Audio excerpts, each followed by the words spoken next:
Hey, good day. This is Jeff Reinke, and I'm the marriage and family pastor. And it's a joy for me to bring God's word to you. We're looking at Second Chronicles chapter 10. And the backstory is Solomon, who'd reigned for 40 years. And he now, as he died, has passed on the reign of his kingship to his son Rehoboam. And so the people of Israel come to Rehoboam and they want to address an important issue to him regarding his leadership. And this is what they say in chapter 4. Your father Solomon made our yoke heavy. Now therefore lighten the burdensome service of your father in his heavy yoke, which he put on us, and then we will serve you. And then he said to them, come back to me after 3 days. And the people departed. So this gives us a little insight into the style of leadership of Solomon. When we think about Solomon, we think about a man of great wisdom, of wealth, of ancient antiquity, that he was one of the greatest leaders of all time. But it's a sad story at the end of his life that he turned his back on God, gave himself to foreign gods, and he got caught up in his fame and his riches. And actually, he had many regrets. As we read Ecclesiastes, we see that he came to a place of really despair. And we see that his legacy was passed on. The legacy of godlessness was passed on to his son Rehoboam. So we want to pick it up here as the people had confronted him. And it says in verse 6 that then King Rehoboam consulted the elders who stood before his father Solomon while he still lived, saying, how do you advise me to answer these people?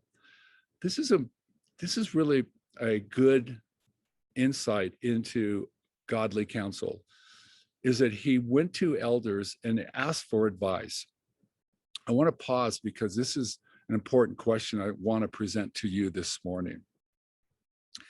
Do you surround yourself? Do you have a system of support in your life that you can go to for godly counsel? Let me ask it in a different way.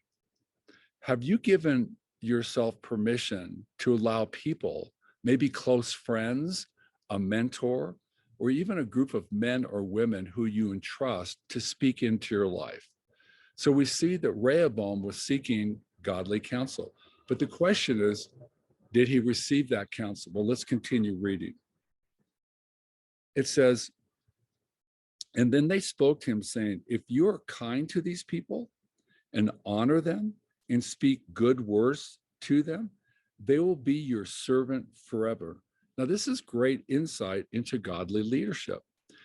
To be a godly leader and to serve was to speak kindly and to speak goodness into those who he is serving.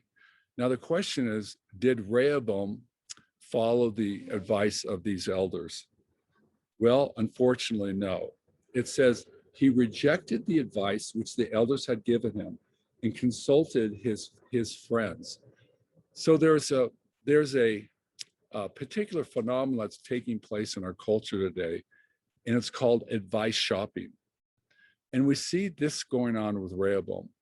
Is a lot of times people will seek advice that will satisfy their own personal selfish needs. And so we see Rehoboam goes to his friends and he basically asks them the same question. What do you say that I should do? And this is their response. Thus you shall say to them, my little finger shall be thicker than my father's waist. And now, whereas my father put a heavy yoke on you, I will add to your yoke. My father chastised you with whips, but I will chastise you with scourges. Wow, that is so tragic. So we see that Rehoboam was marrying his father who ruled in power and control. Rehoboam, in his selfishness and his ungodliness, became a controller. And he oppressed the people even that much more than his father Solomon did. And so it goes on and it says, and then the king answered them roughly. King Rehoboam rejected the advice of the elders.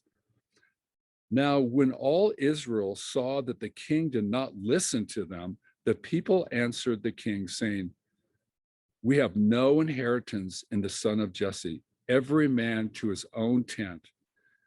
Now see to your own house, O David." So we see that the people of Israel rebelled against Rehoboam, and they turned to their own ways. I think this is so relevant for us today in a time of fear and that of fragmentation in our culture. It is easy for us to turn to our own ways. It is our natural bent to become isolated and to seek after our own ways. And I want to encourage you today that you would seek support, godly support, that you would place yourself in an environment where there are those who can speak into your life. The enemy's greatest weapon today is that of isolation. So I want to encourage you that not to lean on your own understanding, but trust in the Lord with all your heart. God will then direct your ways. Paul also said, he said, "Do not forsake the gathering of the saints." So I want to encourage you that you would place yourself with a mentor in a small group.